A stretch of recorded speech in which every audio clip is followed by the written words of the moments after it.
Assalamualaikum warahmatullahi wabarakatuh.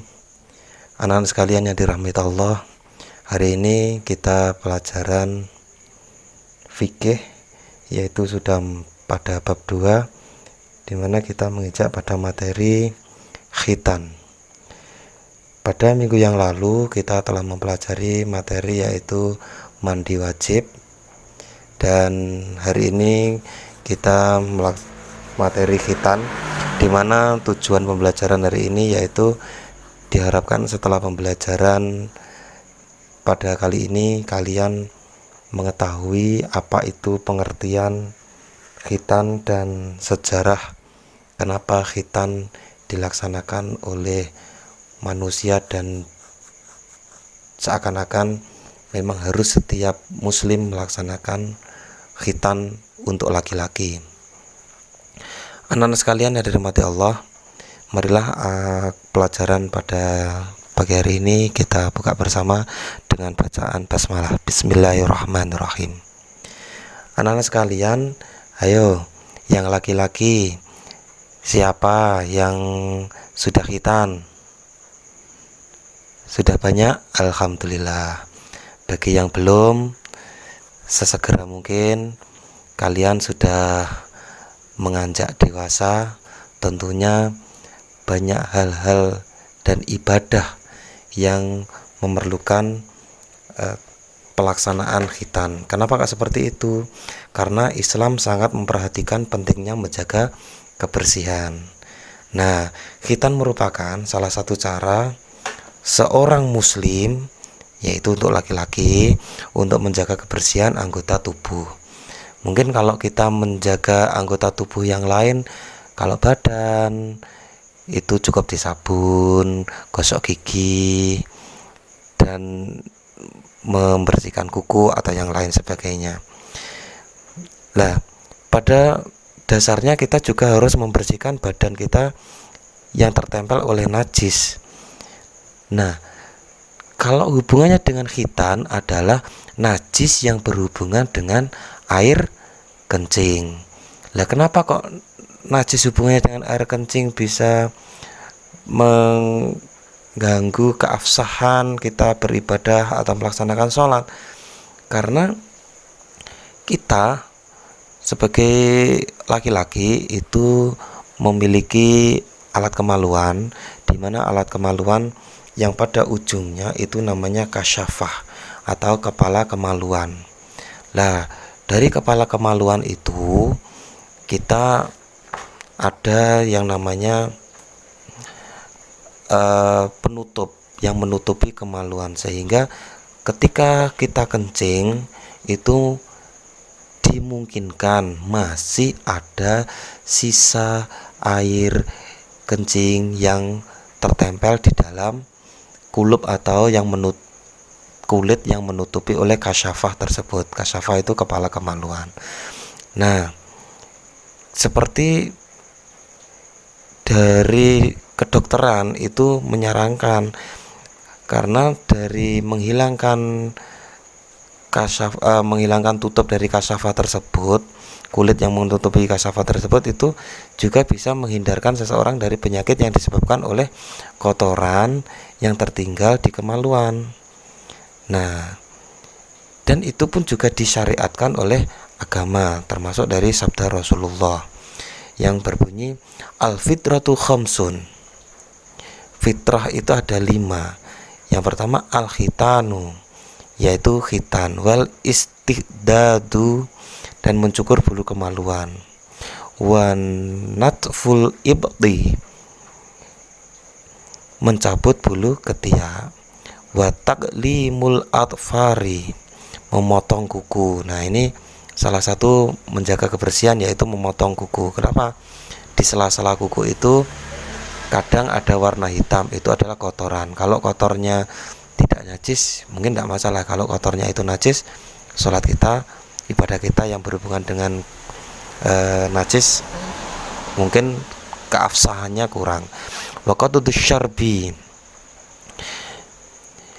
dan mencukur kumis. Nih, kalian itu mungkin belum tumbuh ya hal-hal yang tersebut, yang mungkin yang ada untuk laki-laki yaitu memotong kuku, dan berkhitan. Nah, kalau memotong kuku ini semua umat Islam. Kalau berkhitan disunnah muakatkan oleh untuk laki-laki, dan kalau untuk perempuan itu ada khitan, iya, tetapi hanya hukumnya sunnah, boleh dilaksanakan ataupun boleh tidak dilaksanakan. Kalau yang laki-laki sunnah muakat itu hampir wajib itu. Nah, sekarang kita menginjak pada pengertian khitan. Apa tuh khitan? Khitan itu dari kata bahasa Arab yaitu khitan, kha ta nun, yang artinya memotong. Pengertian secara bahasa artinya adalah memotong bagian badan tertentu pada ujung kemaluan laki-laki. Bukan dihilangkan, tapi sebagian saja. Sementara Imam Mawardi mendefinisikan khitan sebagai berikut. Khitan adalah memotong kulit, memotong kulitnya ya, yang menutupi kepala penis atau khasafah. Khasafah itu kepala kemaluan untuk laki-laki. Yang baik adalah mencakup pemotongan pangkal kulit dan pangkal kepala penis atau khasafahnya, minimal tidak ada lagi kulit yang menutupinya. Maksudnya di alat kemaluan itu ada lubang yang untuk keluar air kencing. Nah, di situ untuk keluarnya itu kalau tertutup, walaupun nanti kita dibersihkan, kemungkinan masih ada sisa-sisa air kencing ada di dalamnya. Iman kan kalau kita melaksanakan ibadah yang berhubungan dengan kebersihan, kesucian, terus kita sudah sungguh-sungguh tetapi tidak sah. Nah, untuk itu setidaknya laki-laki segera melaksanakan khitan agar ibadah kita diterima oleh Allah Subhanahu wa taala, karena keabsahannya tidak ada najis yang menempel di bagian tubuh kita. Sedangkan menurut Imam Haramain mendefinisikan sebagai berikut. Khitan adalah memotong kulfah, yaitu kulit yang menutupi kepala penis sehingga tidak ada lagi sisa kulit yang menjulur. Nah, itu kalau belum dikhitan itu ada kulit yang menjulur ke depan yang menutupi khasafah kepala kemaluan. Nah, itu dihilangkan. Sehingga dari sini dapat diartikan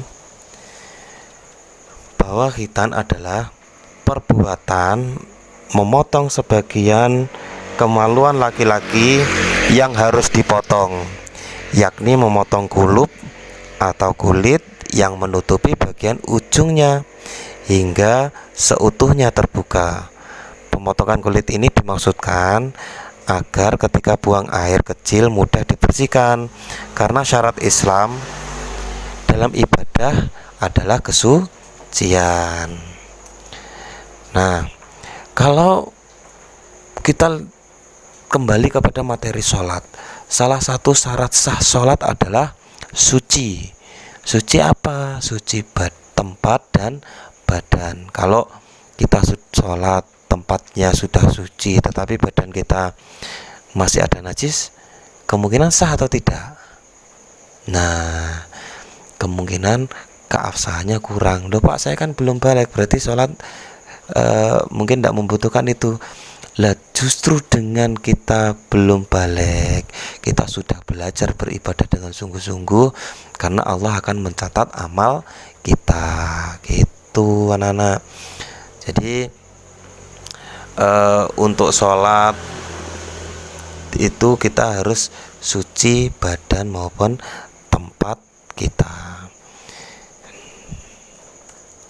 Nah, sejarah khitan itu berawal, ada satu sejarah yang menyatakan bahwasanya khitan itu dimulai dari Nabi Ibrahim, karena Nabi Ibrahim adalah orang yang pertama khitan. Tapi ada yang lain yang menyatakan bahwa khitan itu sudah dimulai sejak Nabi Adam itu sudah berkhitan. Loh, kenapa kok Nabi Adam sudah berkhitan? Nah, pada sejarah ada yang menyatakan bahwasanya Nabi Adam itu pernah melaksanakan dosa, yaitu melanggar apa yang dilarang Allah, yaitu memakan buah kuldi. Nah, sehingga karena melanggar hal tersebut, maka Nabi Adam dan Nabi Hawa diturunkan di bumi. Nah, setelah itu Nabi Adam bertaubat dengan sungguh-sungguh kepada Allah, minta ampunan, dan Allah mengampuni. Pada waktu itu Nabi Adam bernazar, ketika nanti saya diampuni oleh Allah dari dosa saya, maka saya akan memotong sebagian tubuh saya sebagai bukti kalau saya memang benar-benar taubat apa kesalahan yang pernah dilaksanakan, dan Allah mengabulkan. Nah, pada waktu sudah dikabulkan taubatnya, malaikat Jibril datang menemui Nabi Adam, sehingga ditunjukkanlah mana tempat yang harus dihilangkan, dan ditunjukkanlah oleh malaikat bahwasanya yang harus dipotong adalah ujung dari ujung kulit yang menutupi kasyafah, sehingga hal-hal tersebut dilaksanakan seterusnya oleh keturunan Nabi Adam. Nah, kalau sejarah yang menyatakan bahwasanya Nabi Ibrahim mendapat perintah melaksanakan khitan, yaitu dikukuhkan oleh Allah setelah Nabi Ibrahim yaitu membangun Ka'bah selesai. Terus Nabi Ibrahim mendapatkan perintah dari Allah untuk melaksanakan khitan, karena setelah membangun Ka'bah suruh menyeru semua umat manusia yang ada di dunia ini, baik yang dekat maupun yang jauh, untuk mendatangi Ka'bah untuk melaksanakan ibadah haji. Nah, setelah hal tersebut dilaksanakan, Allah memerintahkan Nabi Ibrahim untuk melaksanakan khitan. Nah, pada waktu itu Nabi Ibrahim mendapat perintah melaksanakan khitan pada usia 80 tahun.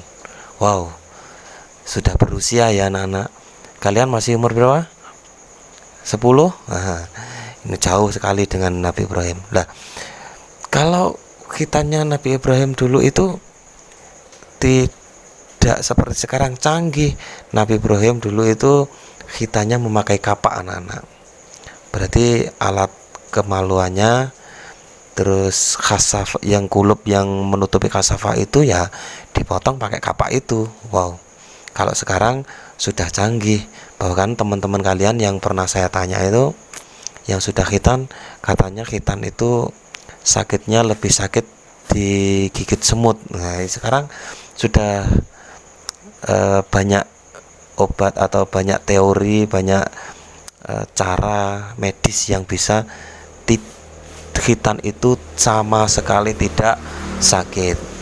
Nah, Nabi Ibrahim diperintahkan melaksanakan khitan, ada yang menyatakan berumur 90 tahun. Nah, siapa yang menghitani Nabi Ibrahim? Nabi Ibrahim menghitani dirinya sendiri. Itu. Nah, setelah dia melaksanakan khitan sendiri, terus Nabi Ibrahim menghitankan Nabi Ishak pada hari ke-7 dari kelahirannya. Setelah itu Nabi Ismail pada akhir baliknya. Ada yang menyatakan Nabi Ismail itu dikhitani oleh Nabi Ibrahim itu ketika umur 13 tahun. Gitu anak-anak. Jadi semangat untuk kalian yang belum khitan, bahwasanya pasrahkan, tekadkan kalau ini demi kesehatan, demi keabsahan sholat. Karena apa? Kasyafah kita bersih dan mudah dibersihkan, sehingga kalau ada kotoran atau apa bisa mudah dibersihkan. Jadi ketika nanti setelah buang air kecil itu disiram, itu bisa bersih dan Akhirnya ketika kita melaksanakan sholat, syarat sahnya bisa terpenuhi semuanya, termasuk suci dari najis. Anak-anak sekalian, ini firman Allah yang menyatakan bahwasanya kenapa sih kita meniru Nabi Ibrahim? Karena dari surah Al-Baqarah ayat 124 ini, wa idza btala Ibrahim rabbahu bikalimatin fa'atammahunna qala inni ja'iluka lin-nasi imama qala wa min dzurriyyati qala la yanalu ahdi dzalimin. Dan ingatlah ketika Ibrahim diuji Tuhannya dengan beberapa kalimat perintah dan larangan, lalu Ibrahim menunaikannya. Allah berfirman, sesungguhnya aku akan menjadikanmu imam bagi seluruh manusia. Nah, kalau imam bagi seluruh manusia sebelum Nabi Muhammad itu yaitu Nabi Ibrahim, sehingga Nabi Ibrahim itu terkenal oleh bapak dari para nabi. Ibrahim berkata, dan saya mohon juga dari keturunanku. Allah berfirman, janjiku ini tidak mengenai orang-orang yang zalim. Ya, semoga kita bukan orang-orang zalim sehingga tidak tahu tentang firman Allah. Itu banyak sekali anak-anak, kenapa kisah yang Nabi Ibrahim itu menunjukkan ketundukan, ketaatannya kepada Allah Subhanahu wa taala. Ada banyak cerita yang menunjukkan itu. Ya, diantaranya pernah dengar Nabi Ibrahim yaitu debat dengan Raja Fir'aun tentang apa? Tentang ketuhanan. Raja Fir'aun tentang ketuhanan. Untuk itu Nabi Ibrahim suruh menunjukkan bagaimana kekuasaan Tuhanmu.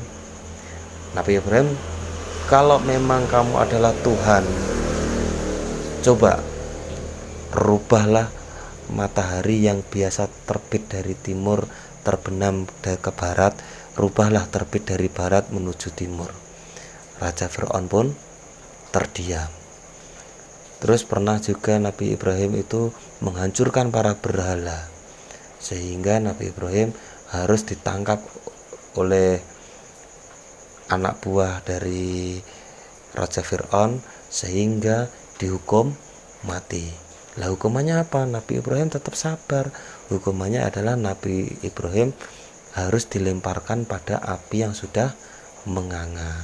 Nah, ini ternyata Nabi Ibrahim selamat dari api tersebut karena ada doa dari Allah dan firman dari Allah, kulna yana rukuni bardawa salaman alal Ibrahim. Apinya suruh dingin sejuk untuk Nabi Ibrahim. Nah, ini Nabi Ibrahim termasuk nabi yang mendirikan kembali Ka'bah yang dibangun oleh anaknya yang bernama Nabi Ismail, dan batu yang ditempelkan di pojokan Ka'bah itu namanya Hajar Aswad. Lah, yaitu mulai dari Nabi Ibrahim, dan Nabi Ibrahim suruh menyeru, memanggil semua umat manusia untuk datang ke Ka'bah untuk berhaji. Nah, ini adalah keistimewaan Nabi Ibrahim. Ayat yang lain, waman ahsanu dinam mimman aslama wajhahu lillahi wa huwa muhsinu wattaba millata Ibrahim hanifa wattakhadallahu Ibrahim khalila. Surah An-Nisa ayat 125. Dan siapakah yang lebih baik agamanya daripada orang yang ikhlas menyerahkan dirinya kepada Allah. Nah, ini termasuk kita. Kalian yang belum khitan, pasrahkan, ya Allah, saya melaksanakan khitan hanya untuk beribadah kepadamu, sehingga nanti kalau saya sudah khitan, saya bisa melaksanakan ibadah olehmu. Dan dia mengikuti agama Ibrahim yang lurus. Nah, mengikuti agama Ibrahim yang lurus, ajarannya termasuk apa? Kurban. Bahwasanya Nabi Ibrahim pernah dimintai untuk menyembelih putranya Nabi Ismail. Ternyata Ismail pun karena ini tahu perintah Allah dan mengikutinya. Ternyata Allah menggantikan korbanmu adalah seekor, digantikan oleh kambing. Nah, ini termasuk khitan ini juga adalah salah satu ajaran yang sejak zaman Nabi Ibrahim sudah ada. Dan Allah mengambil Ibrahim menjadi kesayangannya. Kalau ingin kita menjadi kesayangan Allah, ya kita harus pasrah kepada Allah. Apapun kita, hidup kita, inna sholati wa nusuki wa mahyaya lillahi rabbil alamin. Sesungguhnya sholat saya, ibadah saya, itu saya pasrahkan untuk Allah, gitu. Nah, ini ada hadis Nabi ya. An Abi Hurairah qala Nabi sallallahu alaihi wasallam ihtatana Ibrahim wa huwa ibnu samanina sanatan wahtatana bil qudumin. Dari Abu Hurairah bahwa Nabi sallallahu alaihi wasallam bersabda, Nabi Ibrahim Khalilullah berkhitan sudah mencapai usia 80 tahun dan berkhitan dengan beliung. Hadis riwayat Bukhari Muslim.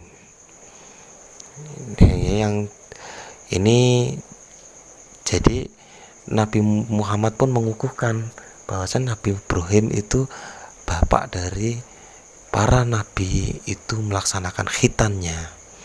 Masa kita sebagai umatnya Nabi Muhammad tidak ikut melaksanakan khitan? Bahwasanya juga Nabi Muhammad itu mengkhitankan cucunya itu masih umur 7 hari dari kelahirannya, gitu. Nah, ini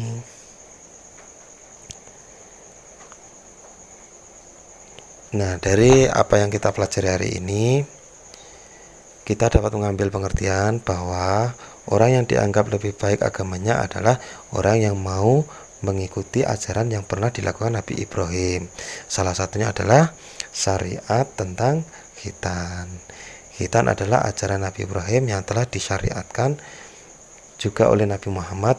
Dengan kata lain, khitan merupakan syariat Islam yang harus dilaksanakan oleh umat Islam di seluruh dunia. Ini anak-anak, materi hari ini silahkan kalian rangkum apa yang telah disampaikan. Dari saya kira sekian. Assalamualaikum warahmatullahi wabarakatuh.